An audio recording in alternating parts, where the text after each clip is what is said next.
Representative Dave Maturen of the 63rd District, basically the Horseshoe District, at least right now, that goes kind of around Calhoun County, sort of on the south end. And Dave, good morning to you. It's nice to see you, sir. Good morning. It's not horseshoe weather out there today, I can tell you that. So, did you get that slowdown over by the Eaton plant? Yes, I did. Yeah, I got on exit 80 and headed east, and about 2 minutes later, it's a parking lot. So.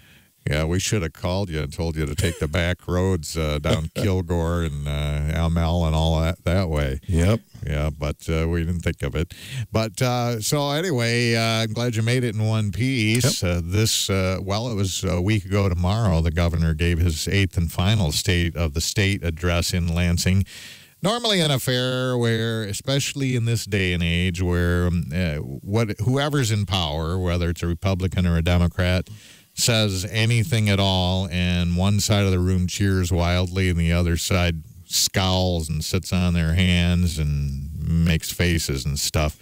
And I'm told there was a fair amount of that, but maybe not all. Were there any points where people seemed to agree with the governor? Well, I can think of probably more where they didn't agree. Yeah. I guess maybe the most egregious was when he held up the Wall Street Journal articles in the 2009 versus 2017 and made the comparison between what was happening in our state then and how the Journal basically said this is not a way to have an economy and run a state, and then 2017 where they say Michigan's the model for that.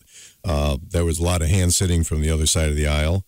But there were instances, I think, when he was talking about career technical education, early middle college, that kind of stuff. I think there was a fair amount of applause and folks standing up during that. So there were some issues that everybody liked, but there were a fair amount of issues that I guess would be partisan, and we're just not going to stand up for that. So what about when he called for more civility and more middle ground and more give and take in government? Was it the obligatory, I have to clap for this, or were there some people that seemed really ready for that? Well, it's always hard to see if you don't have a vantage point above everybody, but I think the folks on the other side were appreciative of that. I think everybody is. We certainly haven't seen it on the national scene. It's either black or white. There's no middle. But you know what really bothers me, State Representative Maturen, is that right now we've got a president who says a lot of things that sort of inflame the other side, and you think would make things even more difficult and as far as getting along and finding middle ground. But I don't see it. I see a governor who's pretty moderate in our state, who has been really trying to bring some kind of coalition and not be an ultra right wing or an ultra left wing. And I see no gratitude from the other side. What I'm seeing as just a taxpayer and a voter is it doesn't make a damn bit of difference whether a guy is going to try to get along or not. It's going to be party politics by the other side regardless. Unfortunately, there is some of that. I do think, obviously Governor Snyder is probably fairly atypical for a politician. He doesn't, when he doesn't spike the ball when there's a victory, he moves on, thanks everybody for doing what they did. When he loses, he understands that. He tries to find another way of doing it, or he moves on instead of throwing stones. So it's very unusual. Unfortunately, like you said, there is still some party politics that no matter how nice you are to somebody, they're still going to come out and attack, to throw red meat to their base. And I don't know, maybe that was a plea from him as, look, I've been trying to do this stuff for 7 years, folks. How about some reciprocity? How about can't we all get along together better and find some common ground? Quit throwing stones. But, we're coming into an election year. And so, there might have been more accepted last year than it is this year. So I think you're going to find people that, again, especially with primaries, other things like that, you're going to find people out there, trying to touch the base as much as they can with hot button issues. And if that means castigating somebody, then that's all part of the process. Unfortunately, it is. Yeah. I mean, we are going to see, I'll make this prediction right now, we're going to see respected members of the community running for public office that are going to be influenced by political handlers to do things that they may regret later, but that's part of getting elected, I guess. I suppose they may say, here's the winning solution. You got to do this. And I guess would admonish folks to just, be who you are. I think people appreciate it. So the governor did veto a tax break, and you guys, meaning the state legislature, the House and Senate, overrode that veto. That was kind of a rare thing. Tell us, why do you think the governor did that, and why did you guys then reverse it? Well, I think we've got a nerd, a CPA for a governor. He's got a balance of books. He saw this as something that was negotiated years before I was in the legislature. But the fact of the matter, at that time, they said, okay, here's a process. We're going to slowly phase into this total sales tax on the difference. Tax on the difference for sales tax on cars, motorhomes, and boats. And so he had already agreed with the previous legislature, and then this legislature comes along and said it's not quick enough.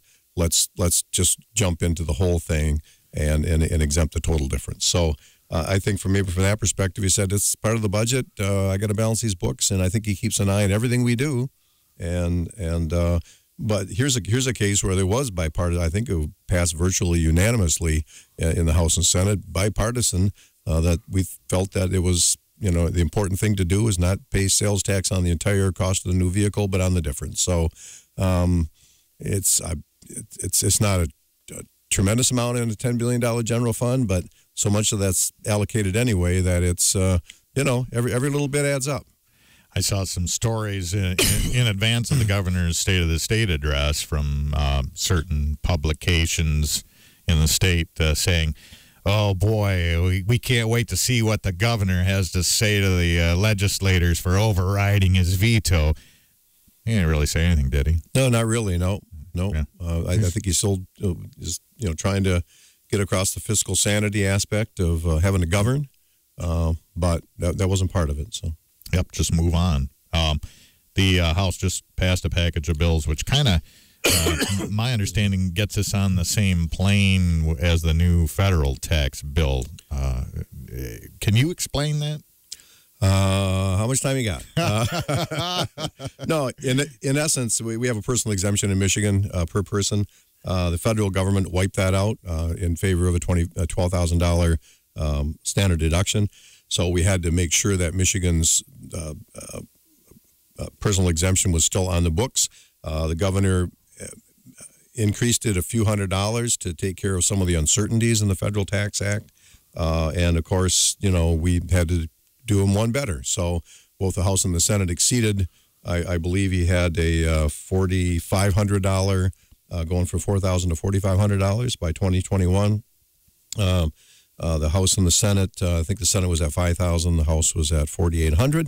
And then the House also put in for senior citizens, anybody over 62 gets a $100 refundable tax credit. So we are far and above where we are now and where he wanted to be. So therein lies the problem.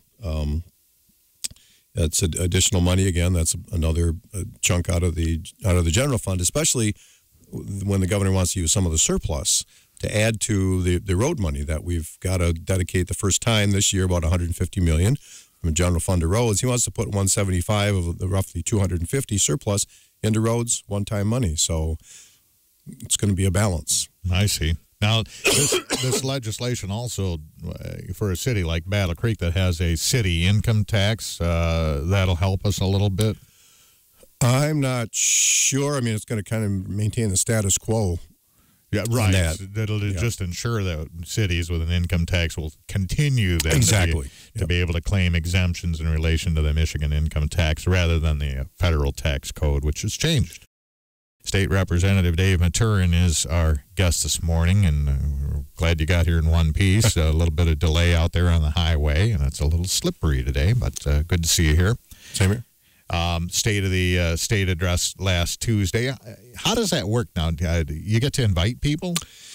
Yeah, we get to at least have one person accompany us on the floor of the House of Representatives. So it's always a nice feature. I had County Commissioner John Gisler from the kind of Vicksburg area. He lives in Pavilion Township, represents kind of the South County area down there. So I had him accompany me, and it's a lot of pomp and circumstance. It's nice to see the House, the Senate, all the elected statewide officials, the Court of Appeals come in, the Supreme Court, and then the governor and his family, and it's quite an affair.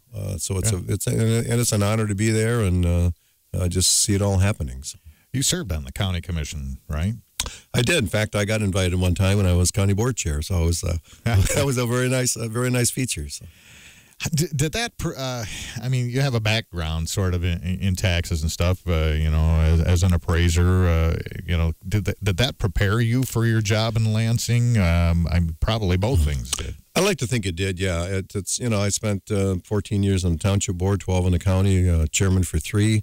I think it gives you an appreciation for having to balance a budget, appreciation for how government works, and just the ability to know how to run committees, that kind of stuff. So I think it's really a good attribute for somebody to at least have served, and it's pretty much a voluntary thing. The pay is not all that great, but at least you got some basic framework for looking at government, and so much of what county government does, especially, is just it's a pass down from the state of Michigan, and a lot of the funding for counties is things that the state doesn't do, but they give that authority to the counties. So there's a lot of interaction there. But I think just knowing how budgets work and making sure that you're not overspending and having to make some tough decisions, priorities. Regarding this override of the governor's veto on the tax on the difference bill, did you vote to override the veto? I did.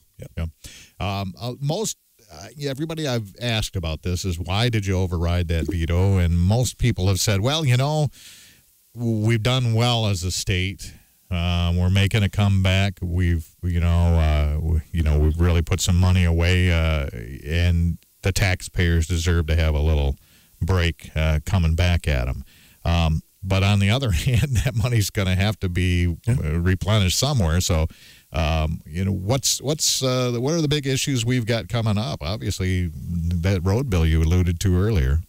Well, the road bill is somewhat akin to that. The fact of the matter is that when we passed the road package last session, we indicated that we would be dedicating, at least in 2019, $150 million from the general fund. We've never actually statutorily dedicated money from the general fund for roads. And so that's going to be one payment that has to come out of that.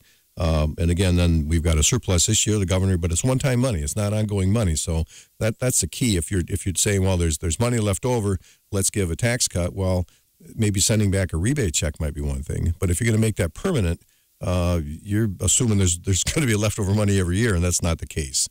So with the override, I think people just felt it was the right thing to do. I think most people kind of felt a little chagrined when you buy a $30,000 car and you bring a $10,000 trade in. You got to pay tax on the $30,000. I just think it's an equity standpoint. Yeah. So I'm sure the governor can deal with that and some other issues, but it's really this whole tax thing has to do with, do we have the wherewithal to do it with the other commitments we made? And $150 million is one thing. Next year it's $350 million, then it goes up to $600 million. But pretty soon you're starting to talk some real money out of a general fund that, again, has been roughly $10 billion in 2001 and roughly $10 billion in 2017. So the general fund is not skyrocketing.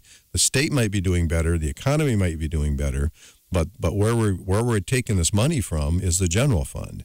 And the growth in the state budget, a lot of it comes from federal money that's already earmarked. We can't touch it. So we're constantly taking money out of a pot that doesn't grow. And so at some point in time, especially when we get to $600 million, with the money going to roads from the general fund and an additional $200 million in homestead property tax credit, pretty soon we're going to be talking $1 billion, and that's fine. Just show me where you're going to get it from. What are we going to cut? Because we have to. We've talked a lot about helping cities, municipalities try to meet their obligations for pension plans and insurance plans and the like, retirement plans, and that's a real challenge.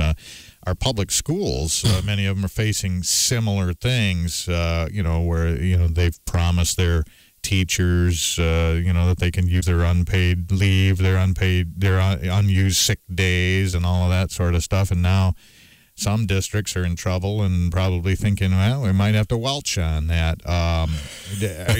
Have you looked at that legislatively? I know the Senate is looking at some bills that might at least give teachers incentive and some sort of bonuses to stick around, because I've heard that a lot of them are ready to bail early because of they might lose benefits. Well, the pensions are guaranteed under our Constitution, but retiree health care and things like that aren't. So that would be one of the issues. I'm not sure what the Senate's up to. I really have enough time. My plate's full enough keeping track of what's on the House agenda. But one of the things we did do when we passed this recent tax bill last week was to exempt school aid, to make school aid harmless in it. So at least we're looking at it from that perspective. And, earlier in the year, we went ahead and made some changes in the MIPSers thing.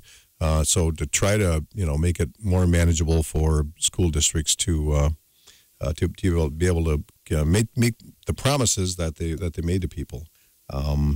So there are, there's a plan out there. The governor said the best time to run for governor is sometime in 2038. We're going to have that $29 billion debt paid off, because we are dedicating out of the $14 billion in the state school aid fund about $1 billion every year just to pay down that debt. But it's certainly something that we can't ignore, and it's not fair to our kids and grandkids. Yeah. Representative Maturen, we're out of time, but thanks for braving the weather and stopping by today. You have a great week in Lansing. My pleasure. Thank you. All right.